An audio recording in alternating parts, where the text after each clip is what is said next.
Iya, media sihir itu macam-macam. Jadi selama aku sadar bahwa aku kena sihir, aku itu suka sekali bertanya kepada orang-orang yang ahlinya gitu. Dan yang aku tanyakan ini nggak cuma satu orang gitu, jadi beberapa orang dan dari berbagai kalangan. Aku tanya ustadz, habib, orang indigo, bahkan sampai orang Dayak sekalipun karena aku tinggal di Kalimantan. Dan ketika aku bertemu dengan orang yang senasib seperti aku, orang yang juga kena santet, itu aku suka juga untuk sharing pengalaman gitu. Aku suka dengerin pengalaman dari mereka dan di titik kesimpulan bahwa sihir itu memang ada dan medianya macam-macam. Jadi yang aku ketahui sih yang pertama itu media sentuhan.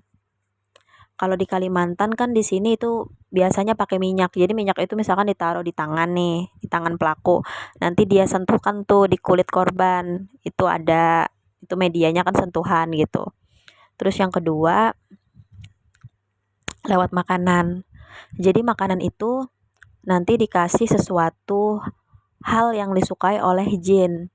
Jin yang memang ditugaskan untuk si korban gitu. Dan itu biasanya adalah hal-hal yang kotor dan najis dimasukkan ke makanan itu agar jinnya suka gitu kan. Nanti kemakan sama si korban ya jadinya jinnya bisa masuk dengan mudah ke dalam tubuh korban gitu, kayak gitu. Nah aku pernah bertanya nih kepada orang yang ahlinya kan, kalau misalkan makanan itu ditargetin buat aku tapi makanannya ternyata dimakan rame-rame gitu kan, misalkan dimakan orang satu rumah gitu, itu kena semua atau aku doang, aku bilang. Kata yang ahlinya sih bilang kalau memang ditargetkan buat kamu doang, maka yang kena cuma kamu katanya gitu. Karena kan dia ada targetnya gitu. Ini makanan untuk Indri doang nih. Jadi ketika aku makan walaupun cuma 1 sendok, itu ya udah jinnya tuh udah mengincar aku, ya udah dia masuk ke aku, nggak masuk ke yang lain gitu. Tapi kan masalahnya gini, makanan itu kan dimasukkan sesuatu yang kotor dan najis yang disukai sama jin yang disuruh oleh dukun itu. Yang pastinya kan itu kemakan juga sama yang lain gitu. Ngerti nggak? Jijik nggak? Nah itu maksudku. Sesuatu yang kotor dan najis itu bermacam-macam. Bisa mungkin kotoran dimasukkannya atau darah atau mungkin bangkai. Tapi mau kayak dipotong kecil-kecil supaya nggak ketahuan gitu kan.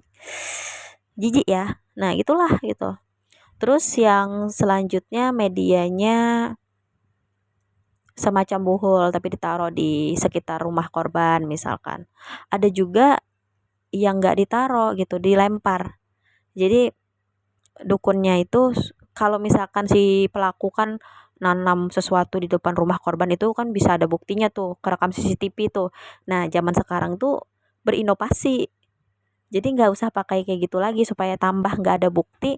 Bisa tuh dikirim aja, dikirim. Jadi kayak jinnya tuh dikirim langsung ke rumah korban, ditargetin. Ya udah gitu ngeganggu. Jadi nggak perlu ditanam apa-apa tuh nggak. Ada yang kayak gitu. Aku mengalami. Terus ada juga yang medianya itu lewat telepon atau chat. Nah ini yang aku baru tahu gitu kan dan mengalami juga. Jadi itu semacam hipnotis tapi lebih tinggi. Makanya kan sering kan ada orang yang kena tipu misalkan tiba-tiba eh, transfer uang padahal di telepon itu temanku pernah ngalamin. Itu hipnotis tapi lebih tinggi eh, kekuatannya gitu. Karena dia lewat telepon nggak langsung berhadapan gitu.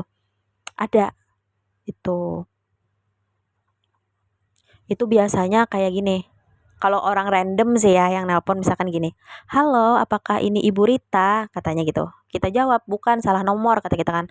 Terus dia nanya, mohon maaf dengan ibu siapa gitu kan. Kita yang jawab nama kita misalkan Indri gitu kita. Nah terus dia bilang oke Ibu Indri, nah itu masuk tuh hipnotisnya tuh.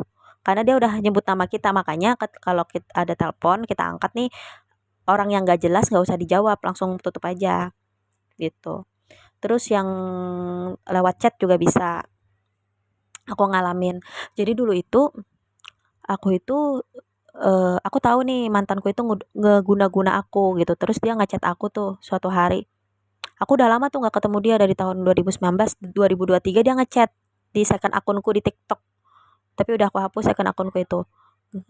gaib juga dia bisa tahu second akunku itu, padahal nggak pakai nama asliku. Terus dia nggak chat di situ, terus aku minta pendapat sama temen aku, sama sahabat aku, nih gimana nih, dibalas atau enggak? Balas aja In, katanya, ditanya mau dia apa gitu kan. Aku balas. Nah ketika aku ngebalas itu, kok aku jadi kepikiran dia dan pengen ketemu dia menggebu-gebu. Wah, gak beres nih aku bilang. Akhirnya kan aku sadar itu bukan aku, enggak aku balas gitu kan. Beberapa hari udah tenang, terus aku nih orangnya penasaran mau membuktikan. Terus ketika dia ada chat lagi aku balas, menggebu-gebu lagi. Terus enggak aku balas lagi. Jadi aku kayak membuktikan gitu loh. Terus beberapa bulan kemudian aku ketemu sama orang yang ahli di bidang gaib kan. Aku tanya, aku bilang kan, apakah ada media sihir tapi lewat chat? Aku bilang, aku kan kayak kalau lewat telepon kan masuk akal, kalau lewat chat. Terus dibilang, iya ada katanya, karena media sihir itu macam-macam kan, dia pakai gelombang gitu kan. Jadi ketika kamu dikirimin chat sama si pelaku, tapi kamu baca aja, itu berarti sihirnya nggak masuk. Tapi ketika kamu balas, itu kamu nerima sihir dia, masuklah itu peletnya gitu. Oh, aku bilang, wah sakti juga nih bisa lewat chat, gue bilang kan. Makanya aku kalau di chat kayak gitu udah nggak aku abaikan, aku blok gitu. Bisa medianya kayak gitu. Aku beberapa kali kena gitu. Aku kayak ada ya zaman sekarang tuh kayak gitu. Aku tanya sama yang ahlinya sih bilang ada, karena kan orang seperti itu bersekutu dengan setan.